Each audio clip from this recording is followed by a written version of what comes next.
We are the nerds. We are the nerds of the apocalypse.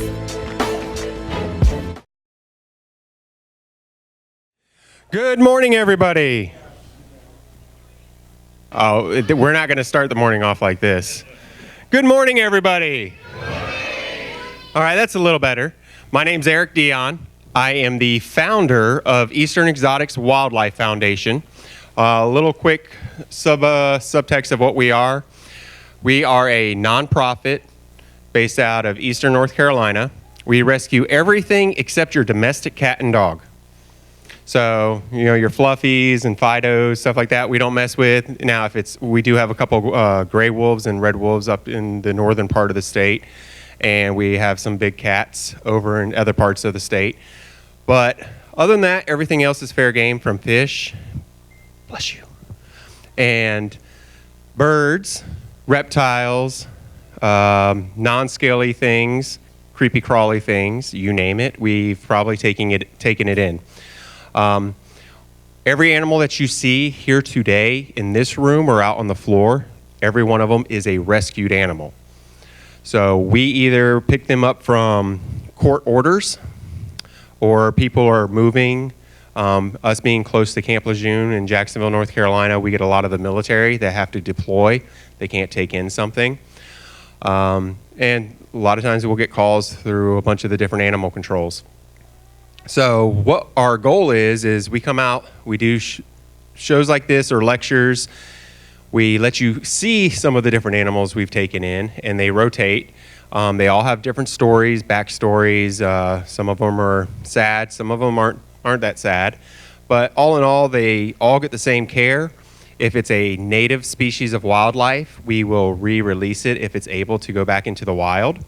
If it's something that has a good temperament that we believe and is legal to own in our area or wherever it's going, we will adopt out. And if it can't be adopted out because it has an attitude, that's the simplest way of putting it, or it's not something that's allowed to be in the area, then we take it in. In the 2.5 years that we have been founded as a federal nonprofit, we have rescued a little over 460 animals, and we currently have about 143 in our possession. And the craziest thing about them is probably about 80% of them live in my house. The rest of them are over at my board of directors' houses. And that's just because as a nonprofit starting off, we're literally everything that we do is to raise money to buy about 20 acres of land to do an open to the public wildlife education research center. And that way we can provide forever homes for all these animals.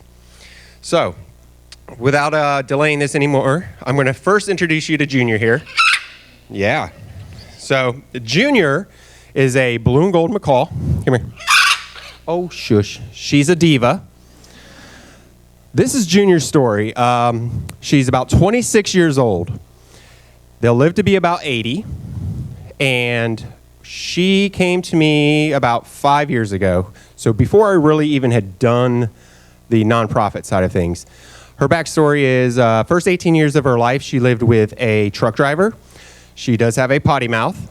She knows a little over 100. This is a mic. You can't know. See, I knew it. A little over 120 different words and sayings that she can say, from everything from come here to give me a cookie, I love you, go away, and then a lot of other choice words that there's too many young ones in here for me to repeat. The funny thing is over at conventions and shows, she's kind of quiet. Every now and then she might speak up. Sometimes she will, sometimes she won't. It's all hard to say. So she's a female, but her name's Junior. A lot of people are like, why is that? I don't name the animals. If they come in with a name, they keep that name. So Junior was thought to be a boy. When she was 10, she laid an egg. He became a she. So after that, when she was 14, her owner got married. And they decided, I guess they had already had some kids, but they went ahead and put her off into a side room and left her there from 14 to 18. So then at 18, she went to another rescue center. It's all right. I won't let her get you, I promise. She ain't that mean. She went to another rescue center. Now, when she went to that other rescue center, they had her until she was about 21, so about 3 years. I get the phone call, and I answer it. And the conversation was basically, Hello? They're like, Eric, we know you haven't worked with big birds in a while. We have an unruly, mean bird that wants to attack everybody, throws its food, throws its water, and if you get near it, she charges. Do you think you can work with her? I'm like, I guess I can try. We went over there to the location, walked up to her cage. I opened the door, and my plan was to open the door and give her about 15, 20 minutes with the door open without anybody messing with her so she'd calm down. And I turned around, and about 2 minutes later, there was a tug on the back of my pants, and she climbed up my jeans, sat up on my shoulder. She's been with me ever since. She is one of the unique birds that I have because the whole 5-hour drive here, she rides in the front seat of the truck. Right above the glove box, my Chevy has a little bar area. She sits right on there. She rides co-pilot since the day I've had her. Other than that, she doesn't get caged up at the house unless, 1, I'm not home, 2, I'm going to sleep. All for the simple fact, if not, she terrorizes and chases my German Shepherds around the house. She is queen.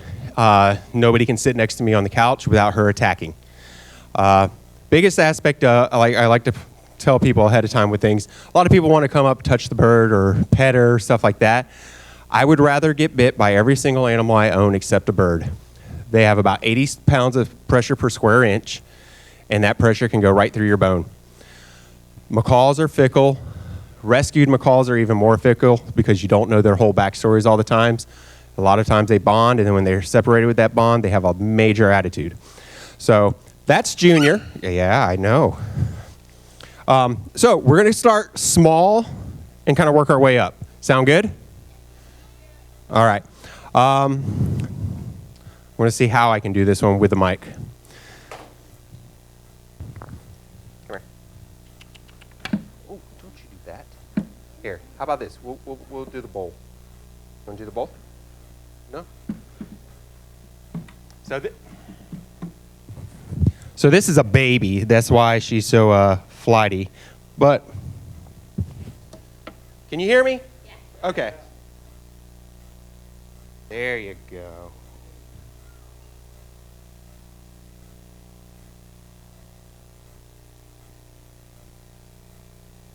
All right, so this is a Brazilian black. It's a tarantula. She's a baby. When she's full grown, she'll be about approximately 10 inches across. And she'll look like black crushed velvet. She's quick right now because she is a baby. They don't know any better. Now, one of the biggest things I get asked is, are they venomous? Yes, they are. Do they have their fangs? Yes, I don't defang or declaw any of my animals. I don't take out the venom sacs of any animals. I believe it's to be inhumane. And I use her for the example. I told you she's quick. Just to show that if you have a respect for the animals and you know what you're paying attention to, she'll give off signs beforehand. If she was super agitated, first thing she'll do is throw up her back legs, and she'd like spit, or not spit, but I guess kick fibers at you. She'll do that probably twice.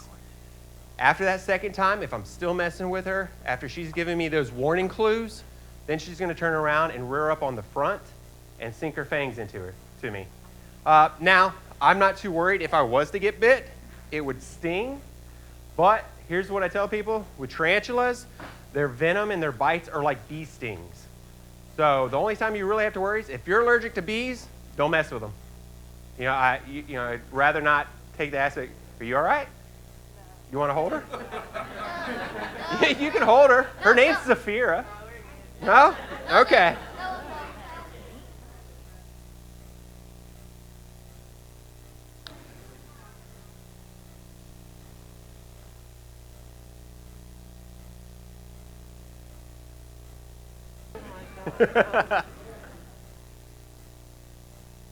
But she's about 6 months old right now. And like I said, she'll get about 10 inches. There's so many different types of tarantulas out there. Now, not all tarantulas are... She's so cute. Not all tarantulas are friendly or nice or worthy of being like handled. There are certain things, so I always tell people to do your research on them. There you go. She's like, okay, I'm back at my thing. And I forgot to explain this, and I apologize. I'm going to go run through all the animals real quick, and that usually will take me about 20, 25 minutes. After that, I'm very unorthodox how I do things. I don't give a lot of other details. I open it up for you guys to ask questions because I'd rather answer the questions you all have than to sit here and throw information that you don't want to hear. So if that makes any sense, it's the way I am. I try to shoot from the hip sometimes, and I want to make sure everybody has fun. So that's the other aspect of it as well. And this is only a handful of what I have with me today. So, all right. Anybody here afraid of frogs? You? The one person? Now, okay. Well, guess what? It's not a frog. It's a toad. All right, so this is what's called a smooth-sided toad. And it's a baby. You're all looking at me like I'm bringing these big things out and then I say it's a baby and you're like, what are you talking about? Now, these will get about 11, 12 inches. Woo! Not my first rodeo. All right, and it's just basically a water. Whoop! Really? Because I don't want to get it on the carpet, so whoop! All righty. This is a different one. Okay, so this is a smooth-sided toad, and the unique thing about them, I'm going to come by, and I'm going to show you right behind their eyes. You'll see these two sacs. And everybody's heard of the cane toads and how they have this hallucinogen on them. Well, smooth-sided toads actually have a neurotoxin. And that neurotoxin will either call one of two things. Basically, you can either be super relaxed or you're going to get really rigid. So I'm going to put the mic down real quick. I'm going to come by with him. And that way you can check them out. But they'll get about 11, 12 inches when they're full grown.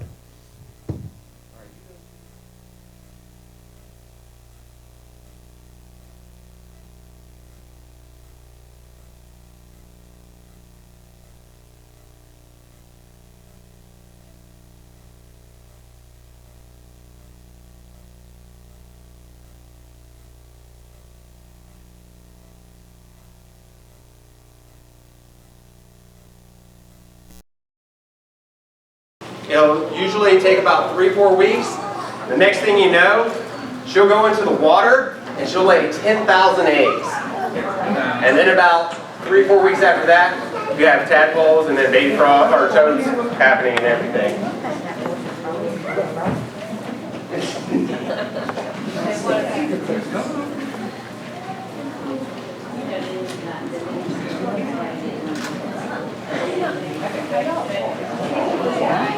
Oh, be careful. Yeah. Luckily you're on your side. I don't want to do it.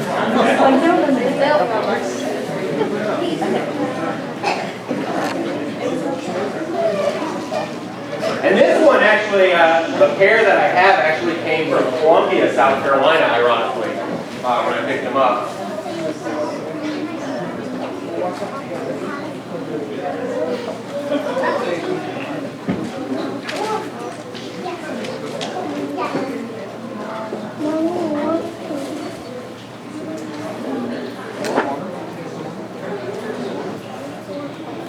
So yeah, so these are smooth-sided toads. They're mainly found in South America.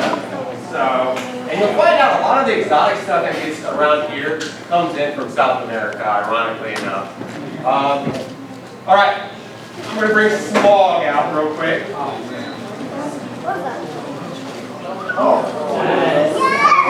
Smog is 7 months old. White Brook monitor. When he's full grown, he'll be about 6 feet. He is not my biggest lizard yet. I have 2 Asian water monitors. When they're full grown, they'll be 9.5 feet long, about 2 feet tall. They're the second largest species of lizard in the world. And in the end, I'll probably have them walking around with me on leashes. But Smog is super chill. He's probably the chillest white throat monitor I've ever come across. And he likes to cuddle like he's already wrapping up on me. And he's just like, ooh, people. He loves attention. you're over at the table, he will probably stick his head out the grate there. He begs for it. He likes to be head on the head. He likes to sit on top of your head. He is really, really neat. He actually came to me. I went up to Durham, North Carolina, and picked him up. Somebody was moving, just got him, and didn't realize how big they were going to get.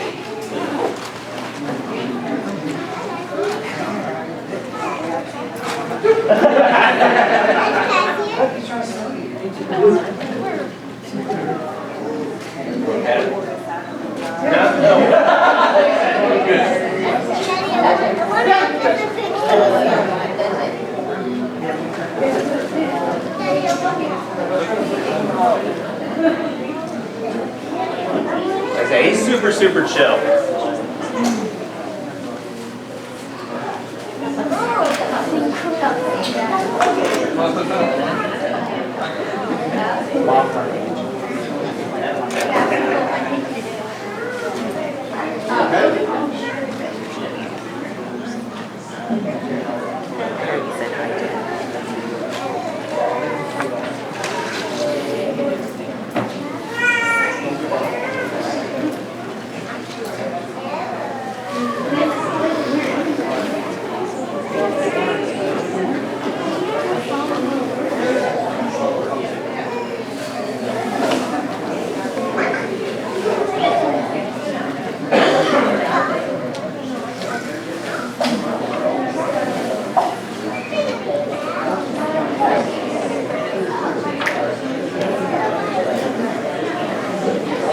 Now, unlike some other lizards and monitor species out there, white throats are strictly carnivorous.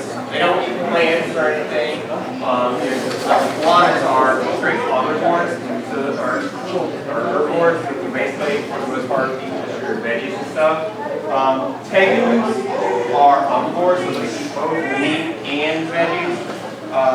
White throats and like Asian water monitors, other bigger monitor lizards and stuff, they're strictly carnivores. They have serrated teeth, so if they were to ever really fight, their damage isn't on the pressure, it's on the tear movement. Alright, so I'm going to give you guys a choice real quick to which way we go. We can go box A or box B. A? Alright, we'll go A, we'll say B for the end. This is Mr. Cuddles.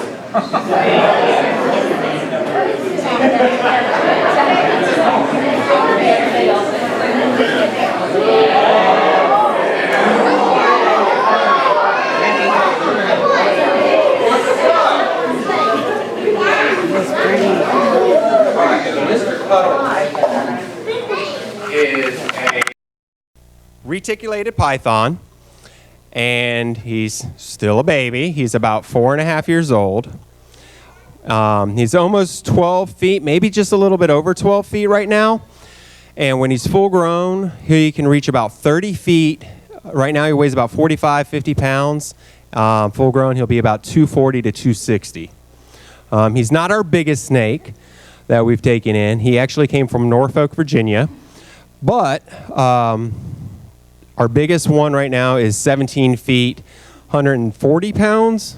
And then we have another retic actually that is almost 14 feet, and she's pushing about 95 pounds. But they're both in shed right now, so, and he's getting ready to start shed, so I got lucky that I was able to bring him out, because back to the basics of it, I won't bring an animal out if it's going through shed or there's anything going. It's not worth it for me. I'd rather show up to an event with no animals and explain that than to put an animal through a even more stressful situation. I'm going to come around. You can pet him. He likes kisses,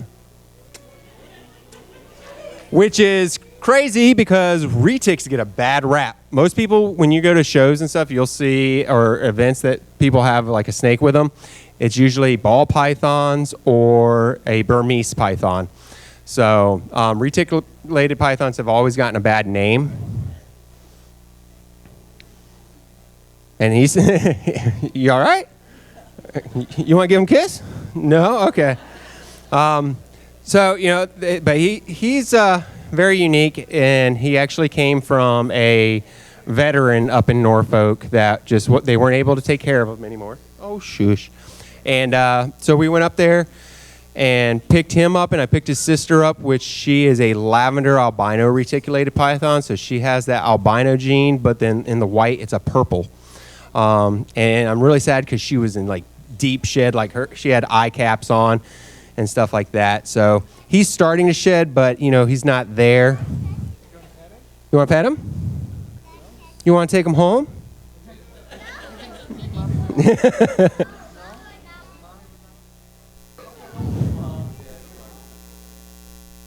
So, as for snakes, let's see, I have him with me today, and there you go.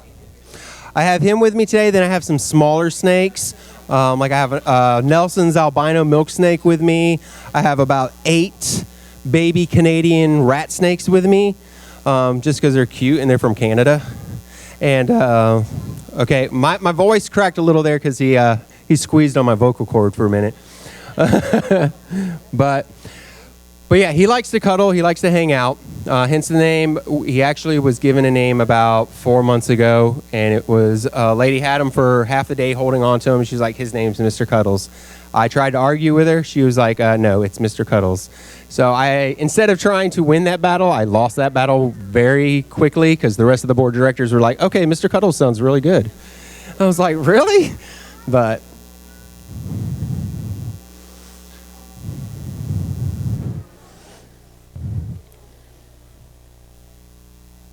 now, once I'm done here and I go back out on the floor, it's really ironic right now because normally I have a pretty good-sized staff with me, but today it's actually me and my son Aiden. We're the only 2 here. We had one of those rough starts this morning. We opened up our box with all the gemstones that we sell to make money for the animals, and all the rocks were tilted over and mixed. So we spent an hour frantically sorting through rocks.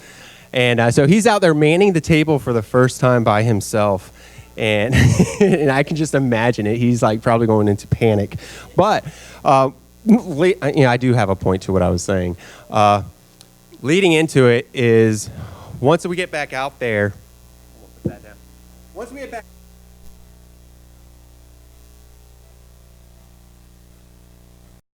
to the foundation, I actually let you hold the animals and take pictures with them. So that way, breathe.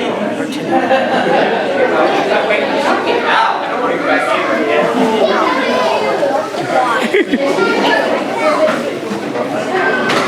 But yeah, you get to interact with all the animals, questions and stuff like that. We have brand new stickers. This is the first event that we do stickers that just came off the line. For the foundation, but let me make it very clear, everything that we do sell and every bit of money that comes in, like our rocks and gemstones, I travel the world and I have a lot of importers that will donate stuff to me, so we have no cost. So in turn, 100% of our money that we bring in goes into food, vet bills, enclosures, and anything else for the animals. And each month, whatever we have left over, we reset back to about $200. And the rest of that excess goes into an account that we're saving up to buy the 20 acres of land that we're looking for. So that's just a little bit of insight. All right. This is Sobat. Anybody familiar with the name Sobat? Crocodile. There you go. Sobat is the name of Egyptian crocodile god. This is Sobat. He is a more or less crocodile.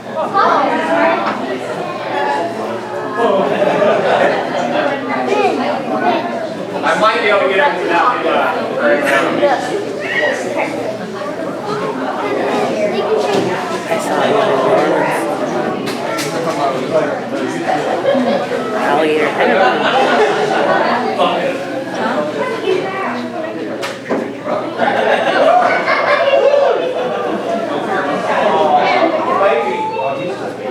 So he's about 4 years old. I'm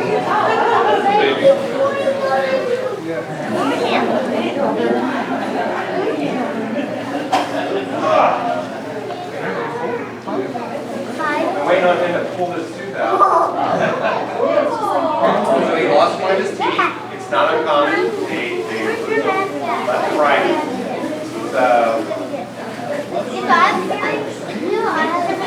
Half time I can't find it. All right. So then, I'll come by. You can pet him and stuff, and out on the floor if you want to hold him. I have somewhere on me electrical tape, and I will put a piece of electrical tape around his mouth. I will not let you hold him untaped. Don't even ask.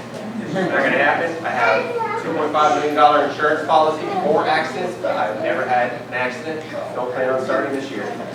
So, other than that, I'll bring him by. You can feel him. The top is kind of like an armor plating, but it's not as hard yet because he's not that old. When he's full grown, he'll only reach about 9.5 feet long. He's one of the smaller species of crocodilians. He actually came from Knightsdale, Raleigh area in North Carolina. Gentleman was there over at a show. Wasn't supposed to have them because you can't sell them in North Carolina. Turned around, he saw me walking by, and he was like, "Eric." I was like, "What are you doing here?" And he was like, well, I'm trying not to get in trouble with wildlife." And I was like, "Oh." And he's like, "Can you take this?" I was like, "If I take it, I take it." I was like, "I'm not taking it until you go to leave." And he was like, "Okay, I understand." And we've had so much since. More or less crocodiles, they're a little different. The fact that he'd been in the possession, because they say he's half born and bred, I don't know. But he was with, for the first 2.5 to 3 years, with humans. There's no way that we could release him. We can't even release them in the United States because they are an invasive species, and we can't release them back in South America because they're actually from the Belize area. And so down that way, we can't release it either because he wouldn't be able to survive because he has such contact with humans before we got him. So now he is one of our educational animals. And everybody's like, "Well, where do you keep him at the house?" Right now he's in a 500-gallon tank with a land aspect. And we are in the process of building a big pond. 2 specs for the conservation side of it. You have to have a fence with a inward incline, and then another fence on the outside of that to separate from people actually having that contact in case he was able to get over it. And just so you know, I'm not holding him very hard. I got actually a loose grip on him. A lot of people wonder about that.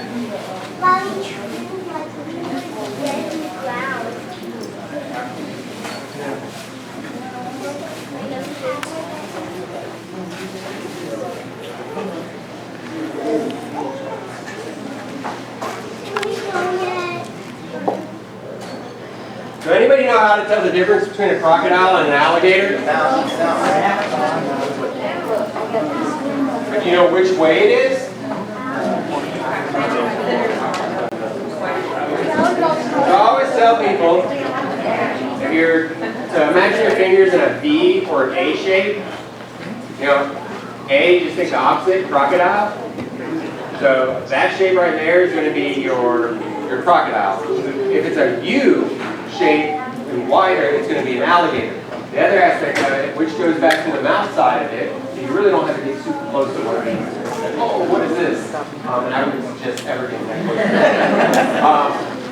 Is because of the shape of an alligator's top jaw being a big U, it's wider than the bottom. So in the end, when it closes its jaw, you don't see all the teeth. Like with a crocodile, you see a lot of these teeth, the smile aspect of it. So the alligator's jaw comes down and covers most of their teeth. So if you're only seeing 1 to maybe 6 teeth max, it's going to be an alligator, unless it's a crocodile, which it could happen. But so yeah, the B shaped sound is going to be a crocodile, and a lot of teeth if it's smiling at you, and that crocodile smile, then that's what you're going to be looking for. You can usually tell from about 10, 15 feet away.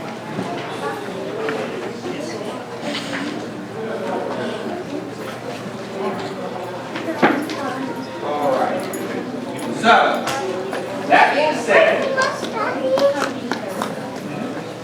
we've got about 20 minutes that I can sit here and I can answer, I'll put this one, try to answer. I want to stump maybe twice in lectures, but I'll answer anything that you guys may have. After that, I'll be heading back out to the floor, and I have, like I said, other animals out there. I got an emperor scorpion with us today, so he's out there. That's Kratos. And he's a baby. You'll see he's only about that big. And then a lot of them are babies. I said baby loosely because there's a model. I have a model of a live scorpion on top of this tank. That's actually the size he can get. That's about 12 inches. That's what like Flash of the Titan and things like that. Giant scorpions on are after, or modeled after. See, I have a couple of other snakes out there. Oh, I have sandfish. If you've never seen a sandfish, go check out the sandfish. They're really interesting things. And Amy's the only one that I can show you guys that as well. I have like the Australian tree frog, road, bird, and stuff like that as well. So, any questions? Yes, sir. I know you don't like to declaw or what type of Okay, so when it comes to birds, I strongly believe in a case by case. I have 18 birds at the house, and I'm going to say basically right off the bat, I have 14 of them that are clipped. And it's for the simple aspect of they're inside birds in cages, but when I have to open up their cages for me to clean, you know, first thing I do is I always make sure all my windows are shut, make sure my ceiling fans are turned off. But when I didn't have them clipped, it was a flight aspect, and it was too many vet bills. Like for me to go to the vet, it's first off an hour and a half to get to the closest canine vet for me, and then after that, it was like $600. And in the beginning, I wasn't used to it. Like Junior's wings aren't clipped.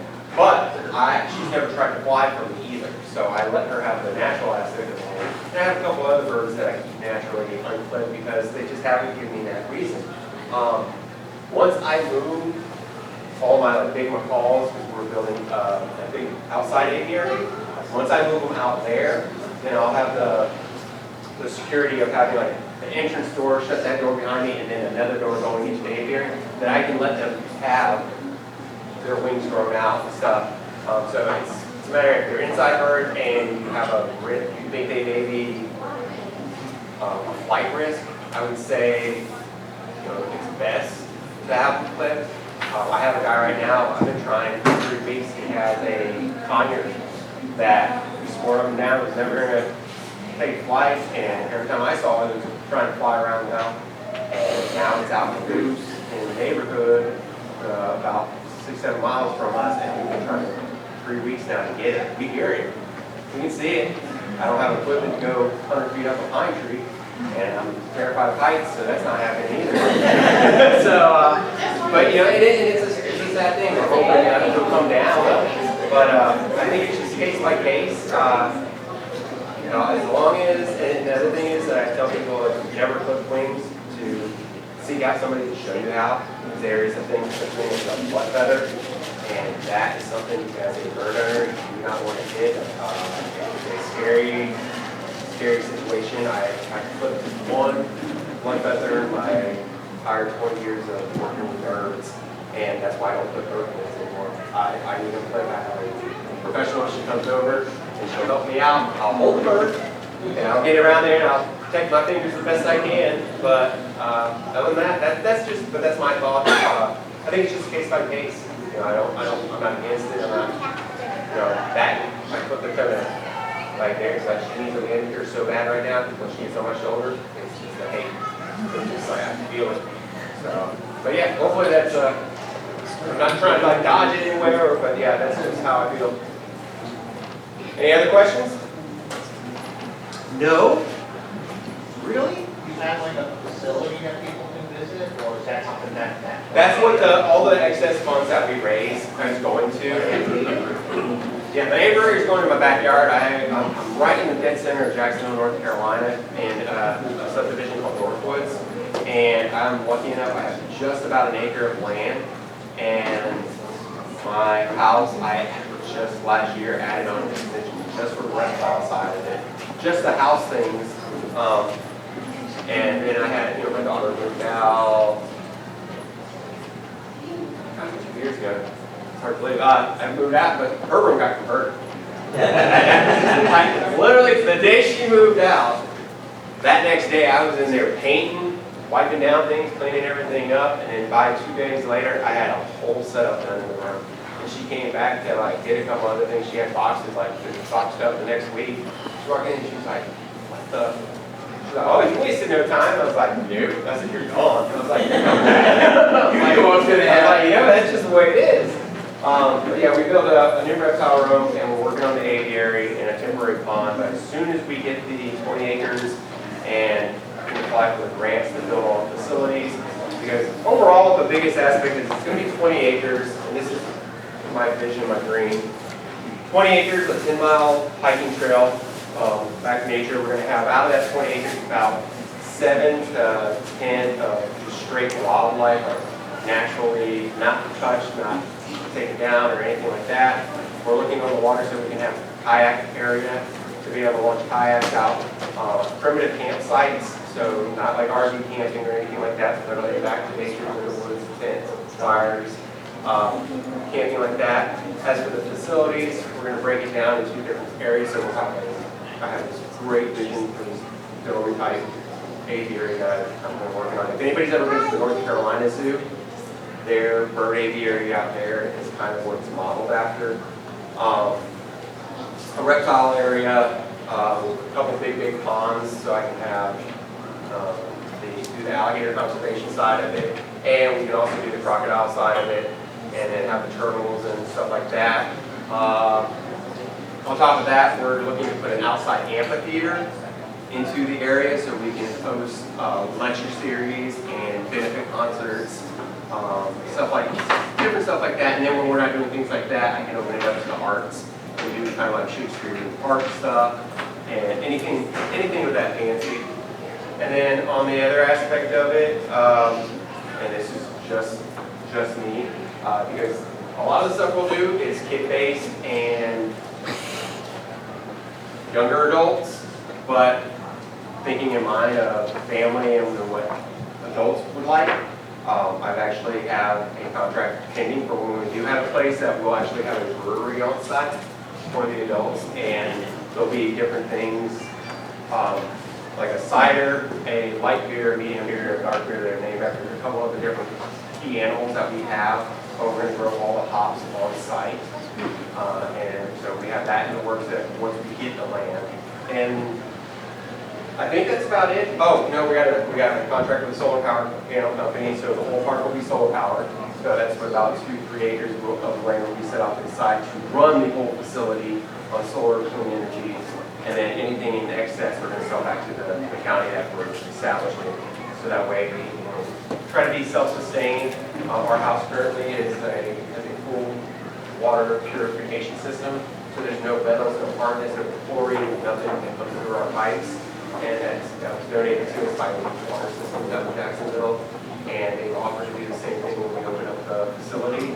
So we're making headway. We're trying to stay as green as possible. I can honestly say for 2.5 years as a nonprofit, I'm proud to say I've never dipped into the red, which is a hard feat to do.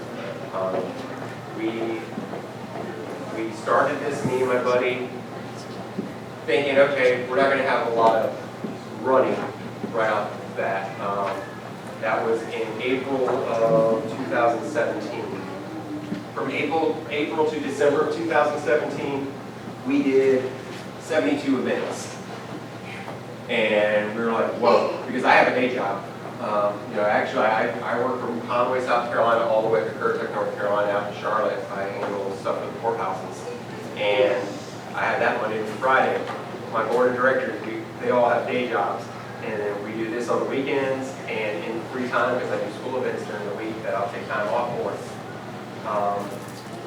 Last year, 2018, I ended the year with 164 events that we did from January to December. There's only 52 weeks in the year, so there's a lot of double Saturday and Sunday weekend events. This year, 2019, I decided I had to slow down because I've done every event we've done except for two. I missed two, and that was that. So this year I decided to slow it down, and today marks 111. So, and then I have my last event. Let's say I have an event next weekend. Actually, I have an event every weekend up until through November 12th. November 12th is my last event, and then I'm going on regular and just doing my regular job. But I figure, okay, we'll do that, and that puts me around 120 events, and it's literally all footwork. We don't pay for advertisements. We go out there. We've grown our social media up in the course of the last couple of years to almost 4,000 people following us on Instagram and Facebook, and we haven't dropped a dime into it yet. So we're getting there. We got there a lot quicker. We're 3 years ahead of our 5 years old. So we can't complain, but at the same time, we've seen some bad stuff. Hurricane Florence, when it came through last year, we rescued over 83 animals just in that. We were locked into Onslow County, no way out without power for 10 days. And we rescued, I think it was 40. We rescued 40 pigs from Howard's Farm out in North Carolina. They got trapped in water and were swimming in their own feces, and then turned around, and once we got them rescued and onto the trailer, Howard's Farm was going to take them back, and they would just have to slaughter them as they wouldn't be able to use them because they basically contaminated. And we ended up working out a deal. Howard's Farm donated all 40 pigs to a ranch that was run by a vegan group.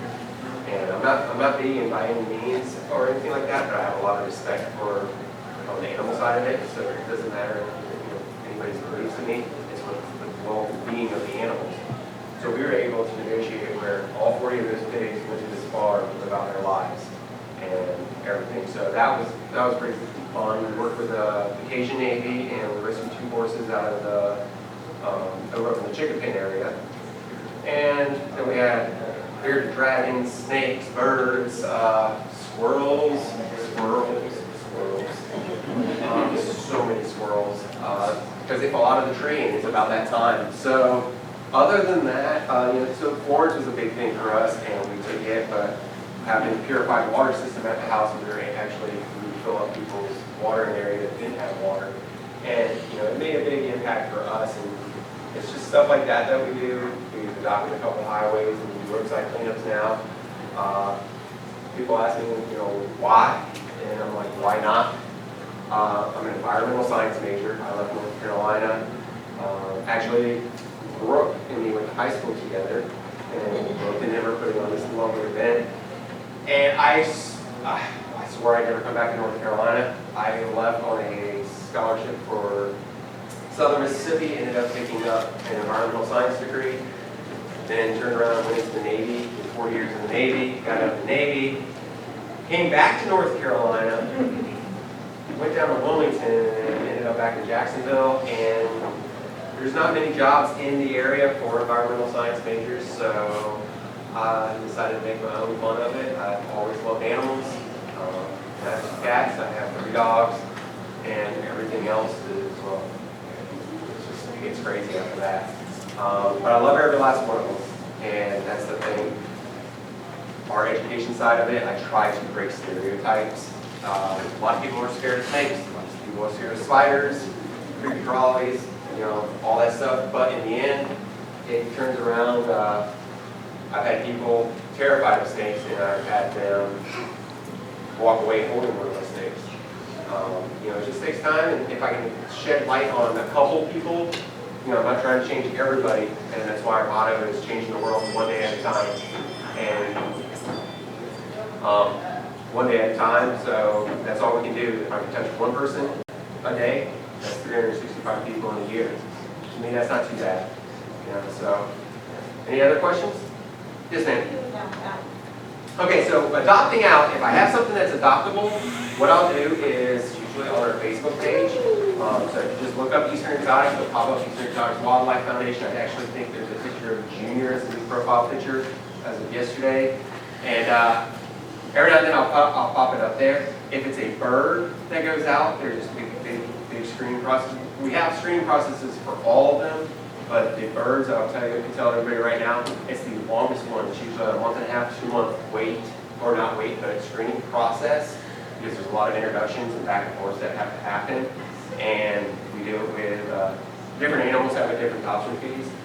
Birds are usually about $500-600, and that's just because, and then you sign a contract, because that contract states you can't sell a bird, you can't give it away without our permission, or if something happens and you can't take care of it, it has to come back to us, because I actually had somebody try to dupe me once, wanted to adopt out a bird, a blue and gold that I had, and in turn to come to find out they were already posting it out online that they were selling the bird. Well, the blue and gold McCall, you're getting $600, and it's actually a $2,500 to $3,000 bird. And in the cage that I give, because all the birds that I give out, they come with a cage, well, that's another $2,000. So now you're looking at $4,500 of a cage and a bird, and you're getting an adoption fee of $600. It's not a bad deal as long as that you take care of it. And yeah, so had somebody try to do that, had my pictures of my bird trying to sell it out, and I was just like, okay, yeah, I can't trust everybody right off the bat anymore. And you know, it happens, but you know what, we nipped it, and we take precautions from there. Other animals, if it comes up, I'll usually throw it up there. I'm working on updating our website, so we'll have an adoption center. We're adding a bunch of other little things. We do, you know, little credits to say no animals were harmed in the making of this film. Film industry can go through us to get those credentials and be able to put that tag on there. So we do a lot of different stuff and trying to, but as for the adoptions, yeah, I'll post stuff up there when I have it. And then if there's something particular somebody's looking for, I just ask them to turn around and shoot me a message on there. And we have a list that we'll put your name up on, and if something comes up, we'll contact out and go from there. Anybody else? I don't know what's all right, well, looks like we got about maybe 10 minutes, if that, but if there's no other questions, what I'll do is load up, and then I'm going to relieve my son, because he's probably like, doesn't know what to think right now. So, but thank you everybody for having me. And I'll see you all out there. And even if you're not checking out the animals, check out the gemstones and the rocks that I have. I guarantee you, I got the best prices.